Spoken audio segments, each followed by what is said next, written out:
Hi, this is Clara for Blockchain of Things. In this tutorial, we'll create a flow containing the getAssetBalance node in interactive mode. In interactive mode, the end user clicks on the action button attached to the node and the Catenis API method is called using the default settings. Before you proceed with this tutorial, you should have already learned how this node works as well as how to create a flow using this node in runtime mode. If you haven't yet completed these tutorials or would like to review, you can access them here. Let's jump right in.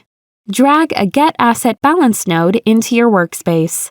Double-click it to display its Properties slideout panel. On the Device drop-down field, choose your Catenis virtual device. Add the node's configuration information based on your needs to each field.